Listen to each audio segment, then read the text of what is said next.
ஆசீர்வதிக்கும் தேவன் நம்மை ஆசீர்வதிப்பாரே.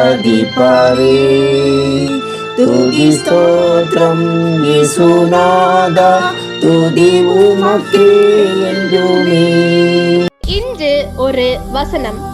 என் தேவனே, என் தேவனே, ஏன் என்னை கைவிட்டீர்? மத்தேயு 27:46. அன்புக்குரியவர்களே, இது சிலுவையிலிருந்து வந்த இயேசு கிறிஸ்துவின் குரல். ஒருபோதும் நாம் கைவிடப்படாதபடி கிறிஸ்து நொடிப்பொழுதில் கைவிடப்பட்டார். பாவம் நம்மை கடவுளை விட்டு பிரித்தது. சிலுவையில் தொங்கிக் கொண்டிருந்த இயேசுவின் மீது நமது பாவங்கள் அனைத்தும் சுமத்தப்பட்ட போது தீமையை பார்க்க மாட்டாத சுத்த கண்ணராகிய பிதா தமது முகத்தை தன்னுடைய மகனுக்கும் மறைத்து விட்டார். பாவம் அறியாத அவர் நமக்காக பாவமானார். கிறிஸ்துவின் உடல் நொறுக்கப்பட்ட போது பிரிந்து நின்ற சுவர் நொறுங்கி விழுந்தது. நாம் கிறிஸ்துவை சேராதவர்களும் இஸ்ரேல் சமுதாயத்துக்கு புறம்பானவர்களும் வாக்குத்தத்தத்தின் உடன்படிக்கைக்கு அந்நியர்களுமாய் நம்பிக்கை இல்லாதவர்களும் கடவுளற்றவர்களுமாய் இருந்தோம். இப்பொழுதோ கிறிஸ்துவின் இரத்தத்தால் கடவுளுக்கு அருகில் வந்துவிட்டோம். இயேசு உயிர் விட்ட போது தேவாலயத்தில் உள்ள தொங்கு திரை கிழிந்தது, பூமி அதிர்ந்தது, கல்லறைகள் திறந்தன.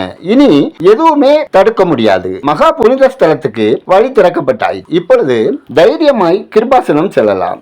எல்லாம் சிலுவையினாலேயே. இறைவன் நம்மோடு இருக்கிறார். நாம் தனியாக இல்லை. கிறிஸ்து நமக்காக இருக்கிறார். இந்த பூமியில் இறைவன் நம்முடன் இருக்கிறார். பரலோகத்தில் நாம் இறைவனுடன் இருப்போம். நாம் ஜெபிப்போம். எங்கள் மீது அன்பு வைத்து இரக்கம் பாராட்டும் அன்பின் பிதாவே, ஆசீர்வதிக்கப்பட்டதான இந்த நாளுக்காய், இந்த நாளின் வசனத்துக்காய் நன்றி சொல்கிறோம். அப்பா, நாங்கள் பாவத்துக்கு செத்துக்கு நீதிக்கு பிழைக்கும்படி இயேசு கிறிஸ்து மூலமாய் எங்களுக்கு கிருபையின் வாசலை திறந்தீர். அதற்காக நன்றி சொல்கிறோம். ஆண்டவரே, கைவிடப்பட்ட நிலையில் கதறுகிற உங்க அன்பு பிள்ளைகள் அனைவரின் வாழ்விலும் உங்க ஆசீர்வாதம் பாதுகாப்பு வேண்டுமாய் ஜெபிக்கிறோம். அப்பா, சொந்த குமாரன் என்றும் பாராமல் எங்கள் மீட்புக்காக தத்தம் செய்த தேவரே, பாவியாகிய எங்களுக்கும் மோட்ச ராஜ்யத்தை சுதந்திரிக்கும் சிலாக்கியம், ரட்சிப்பு, மீட்பு தந்திருப்பதற்காக நன்றி சொல்கிறோம். அனைத்து மக்களும் இயேசு கிறிஸ்துவின் மூலமாய் கிடைக்கிற பாவ மன்னிப்பு, ரட்சிப்பு, மீட்பு கிருபைகளை பெற்று அனுபவிக்க இரக்கம் செய்ய வேண்டுமாய் ஜெபிக்கிறோம். இந்த நாளில் சிலுவை மொழி தியானத்திற்கு கலந்து கொள்கிறவர்கள் ஒவ்வொருவரும் உள்ளத்திலும் இல்லத்திலும் தேவரீர் கிரியை நடப்பிக்க வேண்டுமாய், மனம் திரும்ப ரட்சிப்பு நிச்சயத்தோடு வாழ தேவன் அனுகூல வேண்டுமாய் ஜெபிக்கிறோம். ஆண்டவரே, இந்த நாளின் பிறந்த நாளை, திருமண நாளை காணும் ஒவ்வொருவரையும் இயேசுவின் நாமத்தில் ஆசீர்வதிக்கிறோம். உங்க அன்பு பிள்ளைகள் அனைவரின் குடும்பம், பிள்ளைகள், தொழில், வேலை, வியாபாரம், விவசாயம் ஆசீர்வதிக்கப்படவும் கர்த்தரில் களி கூறவும் வழி நடத்துங்க.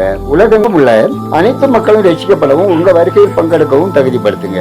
எங்கள் தேசம் ஆசீர்வதிக்கப்படவும் ஆண்டவரே, உஷ்ணகால வெப்பத்தின் தாக்கத்திலிருந்து மக்கள் பாதுகாக்கப்படவும், குடிநீர் பற்றாக்குறை மாறவும், மக்கள் கர்த்தரை அறியும் அறிவில் வளரவும், நடைபெற இருக்கும் பாராளுமன்ற தேர்தலில் தேர்தல் ஆணையம் சுயமாய் நேர்மையாய் செயல்படவும், ஆளுங்கட்சியினரின் சதி ஆலோசனைகள் பைத்தியமாக்கப்படவும், நாங்கள் ஆராதிக்கும் தேவன் ஜீவனுள்ளவர், நியாயாதிபதி என்பதை உலகமே கண்டுகொள்ளவும் ஜெபிக்கிறோம். மிஷனரிகள் நலன் காக்கப்படவும், ஊழிய தேவைகள் சந்திக்கப்படவும், தேவ பாதுகாப்பை பெற்று அனுபவிக்கவும் ஜெபிக்கிறோம். எங்கள் விண்ணப்பத்தை அங்கீகரித்ததற்காக நன்றி சொல்கிறோம். துதிகனமையுமே உமக்கே செலுத்துகிறோம். இயேசுவின் நாமத்தில் ஜெபிக்கிறோம் எங்கள் ஜெபங்களின் நல்ல பிதாவே, ஆமென்.